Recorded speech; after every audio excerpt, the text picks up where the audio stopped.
My son's friend gave me an unexpected thrill I never felt before. What happens when a fleeting moment of temptation threatens to unravel everything?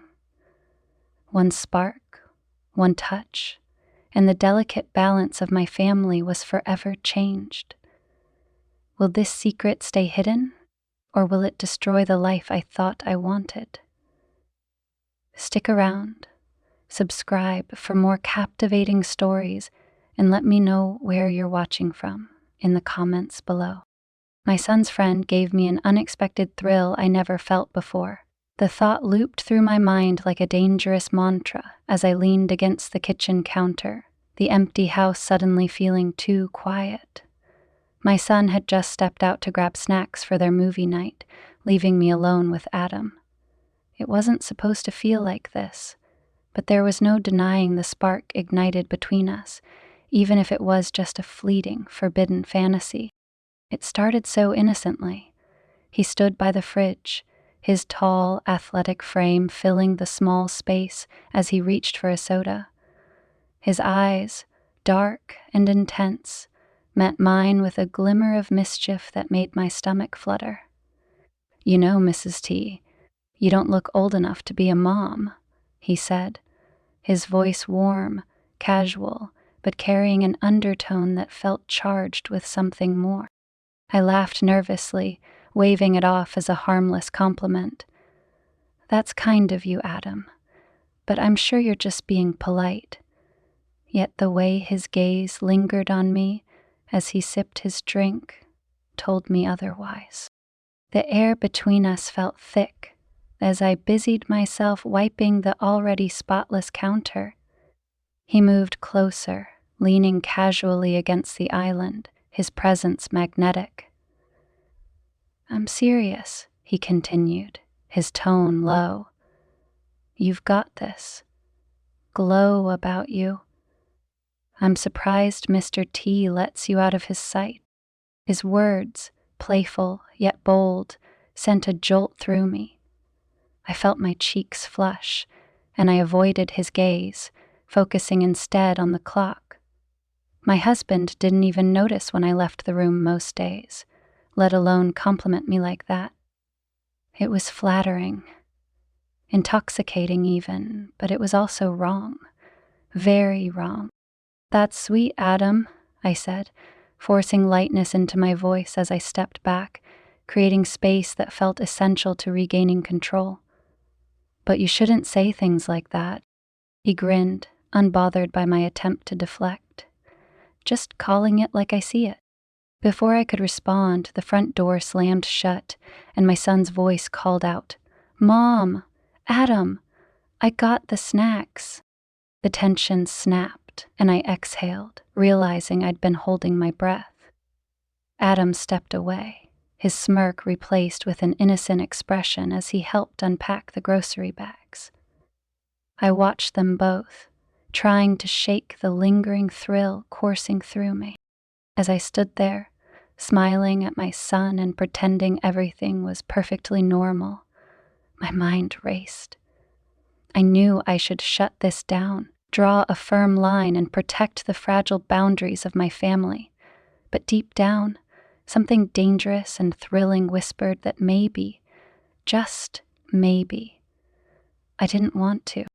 The week before my son Ryan brought Adam home for the first time, my days felt like they always did, monotonous, predictable, and stiflingly routine. My husband, Tom, left early for work, offering only a distracted peck on the cheek before disappearing for hours. Our conversations had dwindled to brief exchanges about bills or grocery lists, leaving me to wonder when the spark had fizzled entirely. It wasn't just physical distance. It was the emotional vacuum that had grown between us. "If you say that one more time," Ryan, my saving grace, brought life to the house whenever he visited from college. His laugh echoed through the halls, his presence pulling me from the heaviness that lingered when Tom and I were alone together. That Friday, as he arrived for the weekend, he brought Adam with him, introducing him with an easy smile. "Mom, this is Adam. He needed to crash here since his dorm's being fumigated for the weekend. Hope that's okay. Adam stepped forward, offering a firm handshake and a warm smile. Thanks for letting me stay, Mrs. Thompson. Ryan talks about your cooking all the time, so I'm excited to finally taste it. I smiled politely, noting his confidence. Any friend of Ryan's is welcome here. I hope you like lasagna. It's already in the oven. I expected him to respond, but instead he shrugged and began the final pill. Dinner that night was lively. Ryan shared stories about classes and campus life, while Adam chimed in, adding sharp wit and charm that made the conversation flow effortlessly. He was taller than Ryan, his dark hair slightly tousled, as if he'd just walked off a beach. There was an easy charisma about him, a self-assuredness that drew attention, but it was his attentiveness to me that I noticed most. He listened intently when I spoke, his gaze unwavering, and his compliments frequent, but casual. "This lasagna is incredible," he said, his voice carrying a sincerity that made me smile despite myself. "Ryan's not wrong. You really know what you're doing in the kitchen." Ryan laughed. "See, Mom? Told you Adam's a suck-up. He's trying to get seconds already." Adam grinned. Guilty as charged. It should have ended there, a harmless dinner conversation, but as the evening went on, I found myself drawn to the way Adam carried himself, how he made even mundane topics feel interesting. My husband barely glanced up from his phone, mumbling agreement when prompted, but mostly keeping to himself. By the time Ryan and Adam retreated to the living room to watch a game, I was left alone in the kitchen, cleaning up, the house quiet except for the distant sound of the TV. I heard Adam's voice behind me, startling me. "Need help with that, Mrs. T?" I dimmed, looking out the window. I turned to see him leaning against the doorway, his hands tucked casually into his pockets. "No, thank you, Adam. You enjoy the game." "I've got this." He stepped forward anyway, picking up a stack of plates. "Ryan says you do everything around here. Let me at least help a little." It was a kind gesture, one I hadn't expected. Tom never offered to help clean up, not in years. "Thank you," I said softly, as he set the plates by the sink and began rinsing them. We worked in comfortable silence for a few moments before he broke it.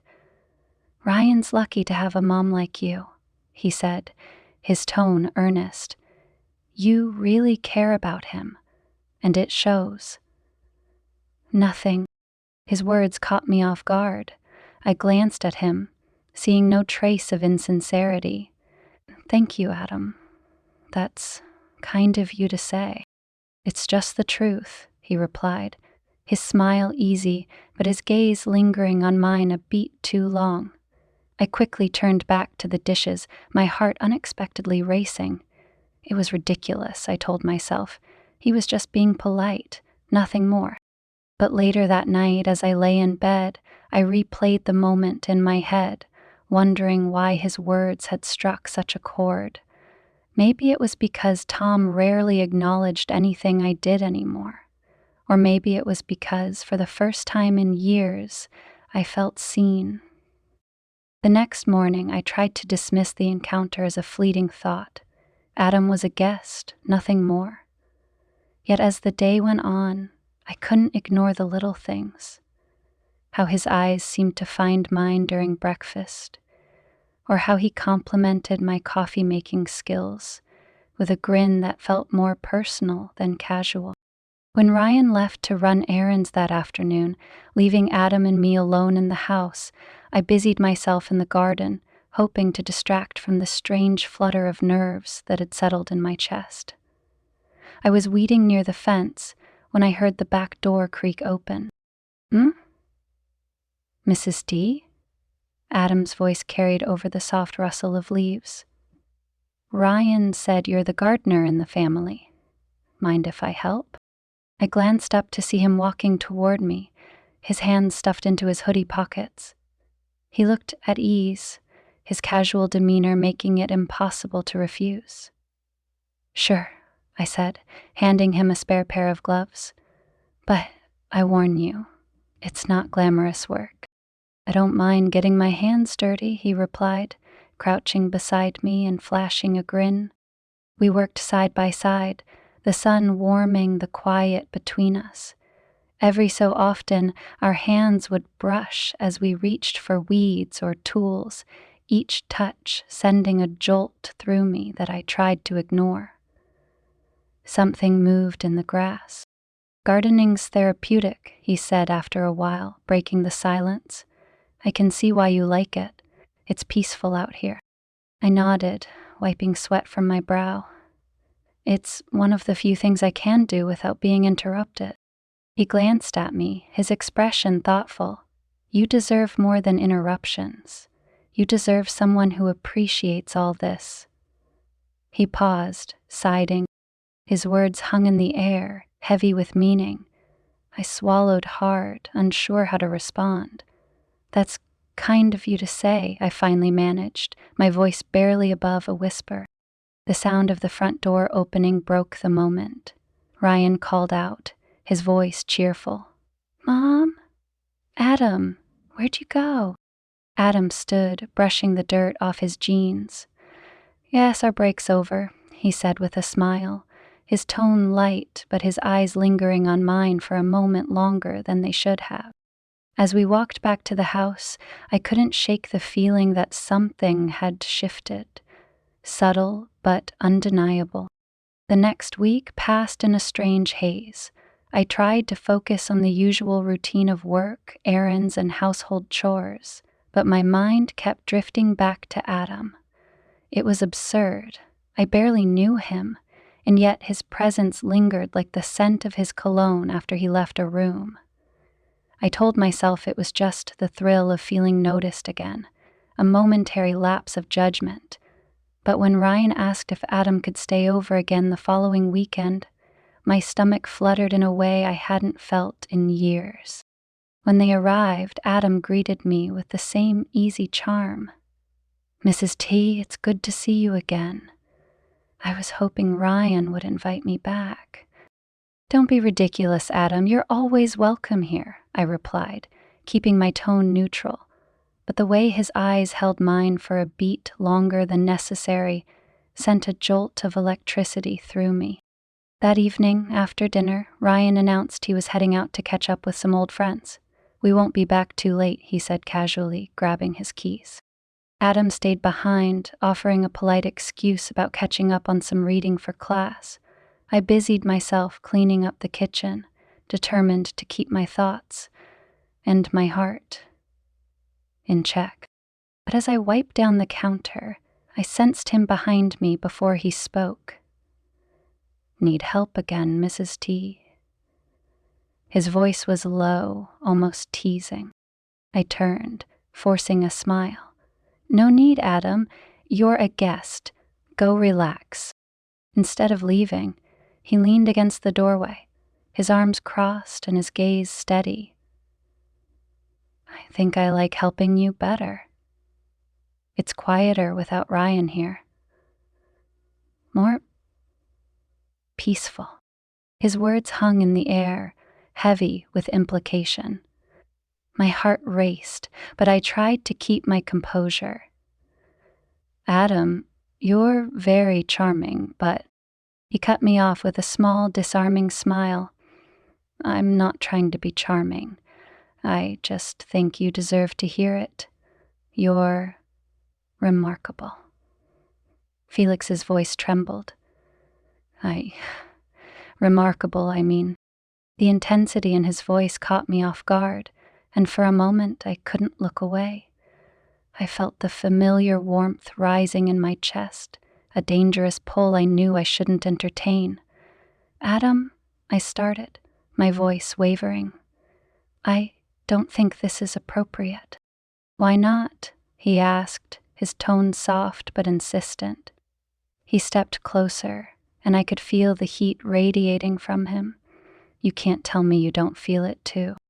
My breath hitched, and I turned away, gripping the edge of the counter as if it could steady me. "This isn't right," I whispered, more to myself than to him. "I'm not asking for anything," he said gently. I see you, Mrs. T, and I don't think anyone else does. That's all." His words hit me harder than they should have, and I felt tears prick at the corners of my eyes. I wanted to tell him he was wrong, that my life was fine as it was, but deep down, I knew it wasn't. I was drowning in the emptiness, and Adam was offering a lifeline, dangerous and forbidden though it was. Everything. The next day, I avoided him as much as I could, burying myself in errands and chores. But every time I crossed paths with him, his gaze followed me, warm and searching, as if he was silently daring me to acknowledge what we both knew was there. By the time evening rolled around, I was exhausted, not from work, but from the emotional battle raging inside me. Ryan had gone out again, leaving Adam and me alone once more. I stayed in the living room, pretending to read a book, while he sat across from me, scrolling through his phone. The silence was thick, broken only by the occasional rustle of pages or the faint buzz of notifications. Finally, he spoke. "Mrs. T, can I ask you something?" I looked up, my heart already sinking. "What is it?" "Are you happy?" he asked, his tone serious. The question caught me off guard, and I hesitated. "What do you mean?" "I mean, you do so much for everyone. Ryan, your husband, this house. But what about you? Are you happy?" All the time. I opened my mouth to respond, but no words came. The truth was, I didn't know the answer. Or maybe I did, and I just didn't want to admit it. Before I could gather my thoughts, he crossed the room and sat on the edge of the coffee table in front of me, close enough that I could feel the heat of him. "I don't mean to overstep," he said, his voice low and careful, "but I think you deserve to be happy. And I don't think anyone's told you that in a long time." My chest tightened, and I felt the tears threatening to spill again. I hated how much his words affected me, how deeply they cut through the walls I'd built around myself. "Adam, you don't know anything about my life," I said, my voice trembling. "Maybe not," he admitted, "but I know how you look when you think no one's watching. And I know you light up when someone notices you, even if it's just me." His hand brushed mine, and the touch sent a spark through me, so intense I almost pulled away. Almost. But I didn't. For a moment we just sat there, the space between us charged with something I couldn't define, but couldn't deny. "I should go," I said finally, standing abruptly. My voice was firm, but my legs felt like jelly beneath me. "It's late." He stood too, his gaze never leaving mine. "If that's what you want," he said softly, stepping back. "Good night, Mrs. T." I hurried upstairs without looking back, my heart pounding in my chest. But even as I closed my bedroom door and leaned against it, trying to calm my racing thoughts, I couldn't ignore the truth. A line had been crossed, and there was no going back. The days following that night were a whirlwind of emotions I couldn't quite sort through. I felt guilty, exhilarated, and terrified all at once. Every moment with Adam seemed to carry an unspoken weight, as though we were tiptoeing on the edge of something we both knew we couldn't take back. And yet, the pull between us only grew stronger. That Friday, Ryan mentioned he'd be heading out for a late-night study session with a group of old high school friends. I didn't think much of it at first. He often left me alone with Adam during his visits. But this time, As the evening wore on, I couldn't ignore the tension simmering just beneath the surface. Adam stayed in the living room, sprawled across the couch, flipping through TV channels while I busied myself in the kitchen. The silence between us felt heavier than usual, almost unbearable. Finally, he broke it. "Mrs. T, you've been avoiding me all week." I froze, gripping the dish towel in my hand as though it might steady me. "I don't know what you're talking about," I said, forcing my voice to stay even. My cheeks hurt from blinking fast at the bright light of his screen. He appeared in the kitchen doorway, leaning against the frame with a casual confidence that made my pulse quicken. "I think you do." His voice was soft, but the intensity in his eyes was unmistakable. "Adam, this isn't appropriate," I said firmly, turning back to the sink. "You're Ryan's friend. I'm married.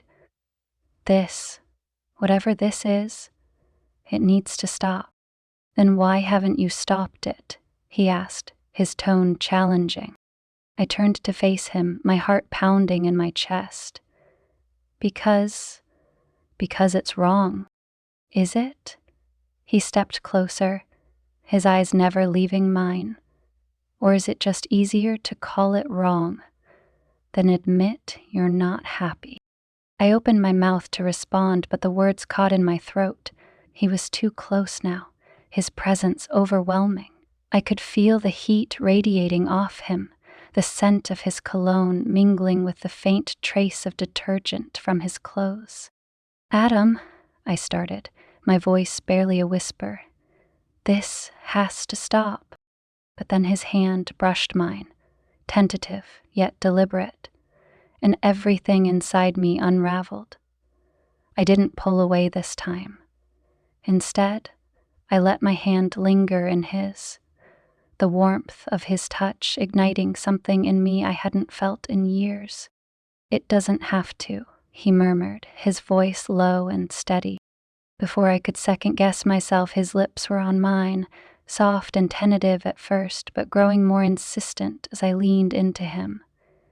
The dish towel slipped from my hand, forgotten, as I tangled my fingers in his hair, pulling him closer.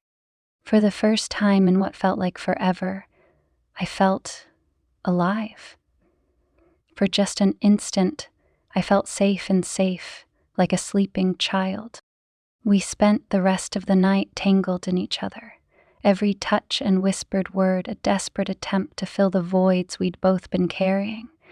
It was reckless and wrong and exhilarating, and for those stolen hours, I let myself forget everything else. September 6th, 2012. But the reality of what we'd done hit me like a freight train the moment the sun began to rise. As Adam slept soundly beside me, his arm draped protectively over my waist, I stared at the ceiling, the weight of my choices crashing down around me. When Ryan returned home later that morning, I couldn't meet his eyes. Adam, on the other hand, seemed unaffected, carrying on as though nothing had happened.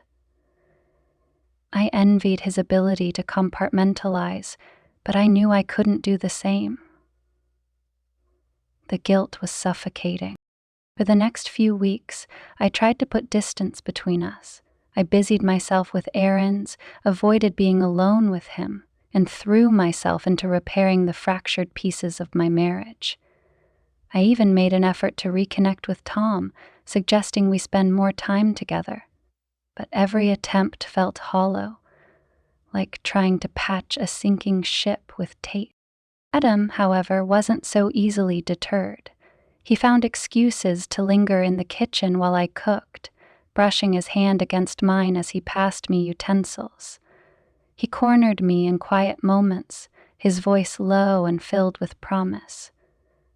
"You don't have to pretend," he whispered one evening as he leaned in close, his breath warm against my ear. "I know you feel it too." And I did. No matter how hard I tried to resist, the pull between us was undeniable. It was intoxicating, like stepping too close to the edge of a cliff and feeling the wind urging you to leap. But secrets have a way of unraveling, and ours was no exception. One evening, as I was tidying up the living room, I noticed Tom's phone sitting on the coffee table. The screen lit up with a message from Ryan. "Adam's been acting weird lately. Is everything okay with Mom?" Panic coursed through me as I stared at the message, my mind racing. Did Ryan suspect something? Had Adam said something to him? My hands shook as I set the phone back down, my heart pounding in my chest. It was him. That night I confronted Adam. "Ryan's asking questions," I said, my voice trembling. "We can't keep doing this." "I'll handle it," he said confidently, but his reassurance did little to calm my nerves. The breaking point came during a family dinner a few days later. Ryan was joking about something Adam had said, but his tone carried an edge I hadn't heard before. "You've been spending a lot of time with Mom lately," he said casually, his eyes flicking between us. My stomach dropped. Adam laughed it off, but I could feel the tension crackling in the air. Tom, oblivious as ever, barely looked up from his plate. After dinner, Ryan pulled me aside. "Is everything okay?" he asked, his voice quiet but firm. "You've been different lately." "I'm fine," I lied, forcing a smile. "Just tired." But the truth was, I wasn't fine. The weight of my choices was crushing me, and I knew it was only a matter of time before everything came crashing down.